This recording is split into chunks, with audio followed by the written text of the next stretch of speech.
tes prières.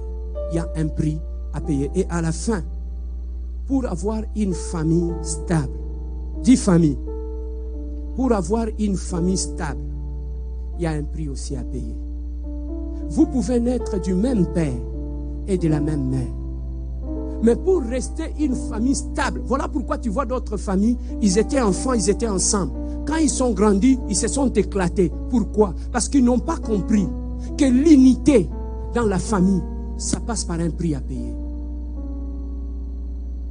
Pour rester unis dans la famille, le premier prix qu'il faut payer, c'est d'abord le prix de l'amour. Vous aimez entre vous. Le deuxième prix à payer pour avoir une famille unie et en paix, c'est d'abord le prix de l'humilité. Une famille qui est bâtie par les orgueilleux, vous allez vous éclater, vous allez faire la honte dans la ville ici.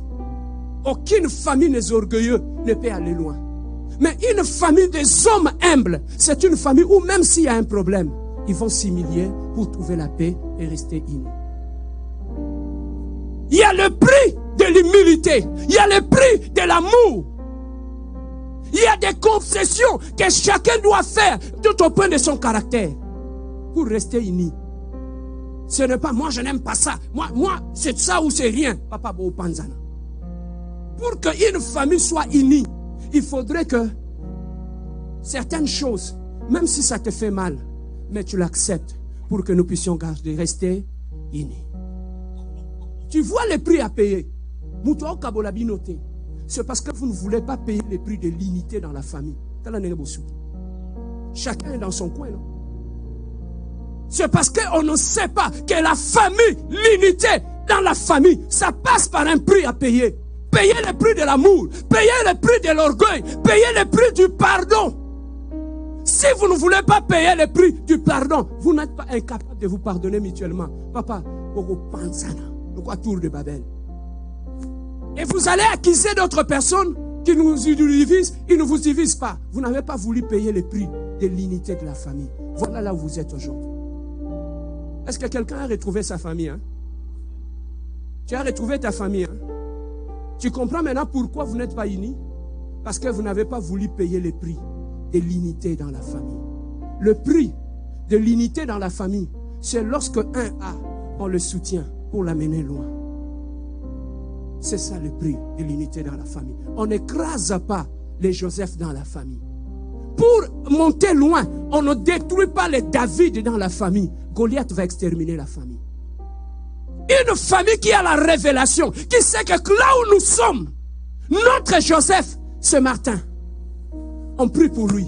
C'est par lui que la bénédiction entrera dans ta famille. Beaucoup de familles souffrent aujourd'hui parce qu'ils ont tué leur Joseph. Joseph, c'est celui qui souffre, qui fait la prison. Mais regarde bien aimé dans le Seigneur, celui qui avait la réponse à sa famille. Mais il avait quel parcours? Sa famille ne s'était pas moquée de lui. Bien-aimé, lorsque vous connaissez votre David dans la famille, protégez-les. Parce que c'est votre David qui combattra Goliath lorsqu'il se lèvera au milieu de la famille. Lorsque dans la famille, tu sais que notre sœur ici que tu vois, c'est elle l'Esther de notre famille. C'est elle qui gêne dans la famille pour toute la famille. C'est elle qui vient avec la solution dans la famille. Dans votre famille, qui est votre Esther? Est-ce que vous la connaissez? Non.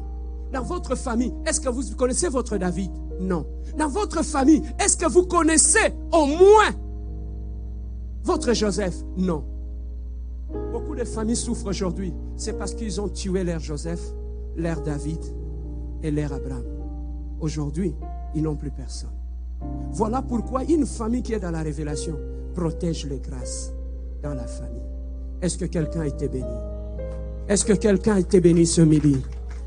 Voilà, bien-aimé dans le Seigneur, la loi des sacrifices. Dans la vie, il n'y a rien pour rien. Il y a toujours un prix à payer. Paye le prix aujourd'hui pour que demain, tu sois victorieux et que tu sois content et que tu puisses aller loin avec Dieu. Même pour aller loin avec Dieu, il y a un prix à payer. Le prix de la montagne, le prix de jeûne et prière, le prix où tu laisses les amis. Tu te retires seul dans la prière. Est-ce que quelqu'un a été béni?